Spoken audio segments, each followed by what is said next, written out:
दोस्तों वारी energies limited की बात करें तो स्टॉक ने लगातार दौड़ना शुरू कर दिया है। पिछले कई दिनों से लगातार पॉजिटिव क्लोजिंग देखने को मिल रही है और आज काफ़ी शानदार तेजी बनी और इसके पीछे है बहुत बड़ी गुड न्यूज।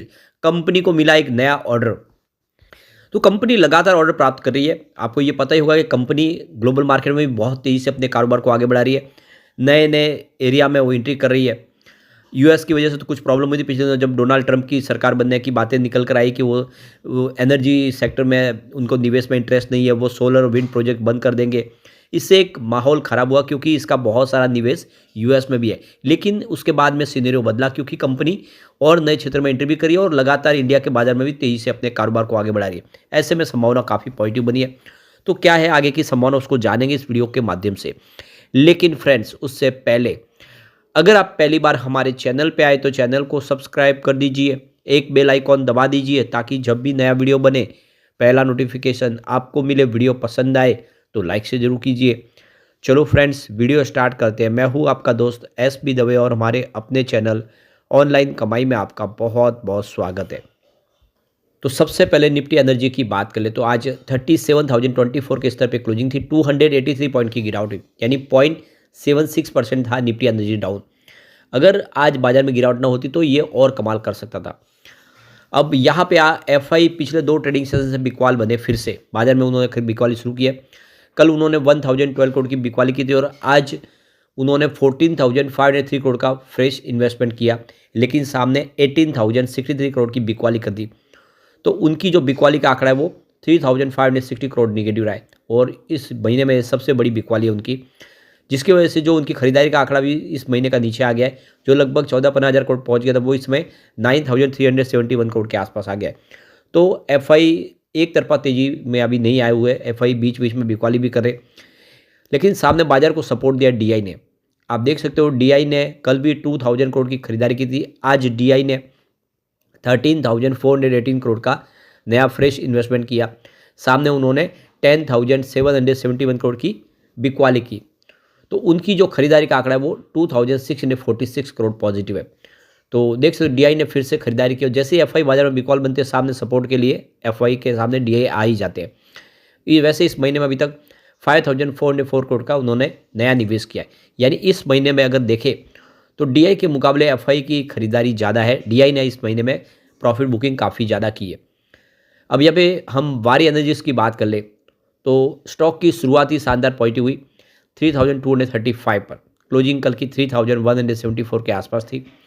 इंट्राडे में 3,210 का लो बना, लेकिन जो हाई है वो बहुत ही शानदार है, 3,445 तक स्टॉक चला गया। लेकिन ऊपर के लेवल से प्रॉफिट बुकिंग आई क्योंकि बाजार में भी नरमी का वातावरण था, उसका असर भी देखने को मिला। अंत में 3,295 पर ही क्लोजिंग देखने को मिली 120 पॉइंट की तेजी के साथ, यानी 3.79% अप पर वारी एनर्जीज ने आज क्लोजिंग दी है क्योंकि बाजार में उतना खास आज प्रदर्शन बेहतर नहीं था। वैसे तो पिछले कई दिनों से लगातार ये पॉजिटिव क्लोजिंग दे रहा है। यहाँ पे सिर्फ अगर अभी जो 3 दिसंबर को स्टॉक में हमने गिरावट देखी थी 1.61% की और स्टॉक था 2696 के पास, उसके बाद लगातार दौड़ रहा है। आप देख सकते हो जो स्टॉक 3 दिसंबर को 2696 यानी 2700 के आसपास था, वो स्टॉक लगातार दौड़ते हुए आज देख सकते हो कि लगभग 3400 तक पहुँचा है। लोगों को काफ़ी बेहतर रिटर्न मिला है। यहाँ पे देख सकते हो कि कम से कम 60 ट्रेडिंग सेशन से इसमें हम तेज़ी देख रहे हैं एक तरफा, और उसी वजह से यहाँ पे इसने बेहतर किया है। अब जो बड़ी गुड न्यूज़ निकल के आ रही है, एनर्जी का शेयर जो है वारी एनर्जीज का 12 दिन में 30% ऑलरेडी दौड़ चुका है और कंपनी को मिला 170 मेगावाट का नया सोलर पावर प्रोजेक्ट। तो वारी एनर्जीज आज 3.81% की बढ़त के साथ क्लोजिंग दिया 3,295 के भाव पर। वारी एनर्जी के शेयर आज लगातार 7वें दिन हरे निशान पर बंद हुए। इस दौरान कंपनी के शेयरों में 22% से अधिक की तेजी आ चुकी है। वहीं पिछले 12 दिनों में शेयर में 30% की तेजी देखने को मिली है। आज इंट्राडे में इसका कंपनी का मार्केट कैप बढ़ के 94,659 करोड़ तक पहुंच गया है। स्टॉक का 52 का जो हाई है वो 3,740 का है और लो इसका 2,294 का है। काफ़ी बेहतर किया इसने। तो यहाँ पे देखिए वारी एनर्जीज को Rewa ultra mega solar limited द्वारा मध्य प्रदेश में 170 मेगावाट का सोलर पावर प्लांट डेवलप करने का प्रोजेक्ट मिला है। इस खबर के बाद जम के खरीदारी शुरू हुई। इससे पहले हाल में ही वारी एनर्जीज को 1 गीगावाट तक के सोलर मॉड्यूल सप्लाई का एक अन्य ऑर्डर भी मिला है। कंपनी की रेगुलेटरी फाइलिंग के अनुसार ये ऑर्डर भारत की एक प्रमुख रिन्यूएबल कंपनी से मिला है। इसकी डिलीवरी फाइनेंशियल ईयर 2025 और 26 के बीच में होने की योजना है। हालांकि वारी एनर्जीज ने ऑर्डर के मूल्य का खुलासा भी नहीं किया है। वारी एनर्जीज की बात करें तो भारत की leading solar PV module manufacturing company वारी एनर्जीज गुजरात और उत्तर प्रदेश में 143 एकड़ से ज़्यादा क्षेत्र में फैली 5 फैसिलिटी में 12 गीगावाट की स्थापित क्षमता रखता है। मैन्युफैक्चरिंग के अलावा कंपनी सोलर प्रोजेक्ट के डेवलपमेंट और इलेक्ट्रिसिटी सेल्स में भी सक्रिय रूप से काम करती है। क्वार्टर 2 में वारी एनर्जीज ने कंसोलिडेटेड नेट प्रॉफिट में 14.77% की वृद्धि दर्ज की है, जो पिछले साल समान अवधि में 315.09 करोड़ की तुलना में बढ़कर 361.65 करोड़ तक पहुंच गया, यानी कंपनी का प्रॉफिट बढ़ा है। कंपनी का रेवेन्यू भी साल दर आधार पर 1.04% की वृद्धि देखने को मिली है, जो सितंबर समाप्त मई से कुल 3,574 करोड़ के आसपास था। तो कंपनी का रेवेन्यू प्रॉफिट दोनों ही बढ़ा है। यहाँ पे देख लो कि वारी एनर्जीज के 28 अक्टूबर को एनएससी पर 2500 रुपये प्रति शेयर की प्राइस में इसकी लिस्टिंग हुई थी और इसका इशू प्राइस था वो 1503 रुपये का था। प्रति शेयर इशू प्राइस के हिसाब से 66.3% प्रीमियम पर लिस्ट हुआ था। अपने आईपीओ के बाद शेयर ने 112% की तेज़ी दिखाई है, जो इसकी लिस्टिंग प्राइस से 27% इस समय ज़्यादा है। कंपनी के 4,321 करोड़ मूल्य के आईपीओ की जो डिमांड है वो काफ़ी अच्छी थी और उस समय देखें तो कि ये 76.34 गुना सब्सक्राइब भी हुआ था, तो काफ़ी बेहतर किया था इसने।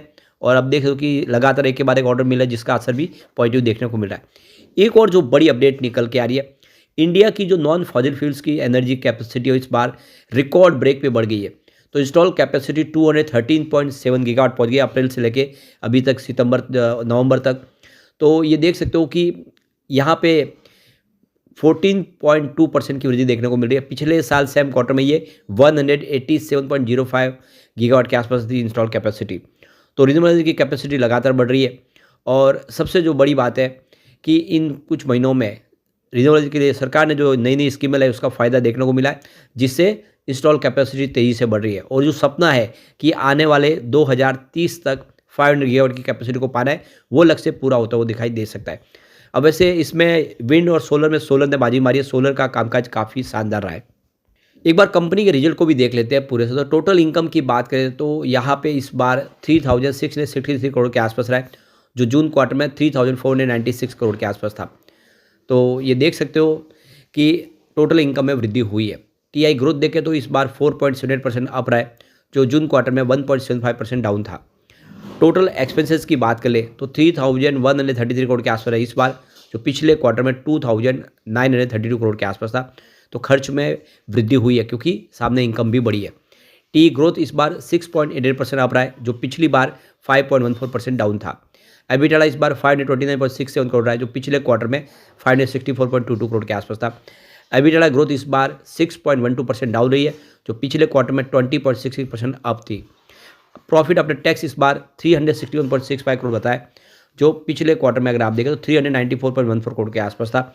यानी क्वार्टर ऑन क्वार्टर बेसिस पे यहाँ पे आपको प्रॉफिट कम होता हुआ दिखाई देगा। पीएटी ग्रोथ इस बार देख सकते हैं कि 8.24% डाउन है, जो पिछले क्वार्टर में 25.09% अप था। एबिटाडा मार्जिन 14.46% है, जो पिछले क्वार्टर में 16.14% के आसपास था। और नेट प्रॉफिट मार्जिन इसका 9.87 है परसेंटेज, जो पिछले क्वार्टर में आप देख सकते हो कि 11.27% के आसपास था। तो नेट प्रॉफिट मार्जिन में इस बार कमी रही है क्वार्टर ऑन क्वार्टर बेसिस पे। अब यहाँ पे बात करें इसके ईपीएस की, तो इस बार 13.75 रुपीज़ पर शेयर ईपीएस इस बार दिखा है, जो पिछले क्वार्टर में 14.98 रुपीज़ के आसपास था। यानी क्वार्टर ऑन क्वार्टर बेसिस पे प्रॉफिट में थोड़ी सी कमी जरूरी है, लेकिन रिवेन्यू में अच्छी खासी बढ़ोतरी हुई है। ओवरऑल देखें तो प्रदर्शन काफ़ी बेहतर है, तो आने वाले समय संभावना काफ़ी पॉजिटिव बन सकती है। लेकिन फ्रेंड्स, कोई भी इन्वेस्टमेंट करने से पहले अपने फाइनेंशियल एडवाइजर से एडवाइस ले लो या अपना खुद का रिसर्च करें, क्योंकि मैंने वीडियो आपके एजुकेशनल पर्पज़ के लिए ही बनाया। वीडियो पसंद आए तो लाइक से जरूर कीजिए और चैनल को सब्सक्राइब कर दीजिए। Thank you friends.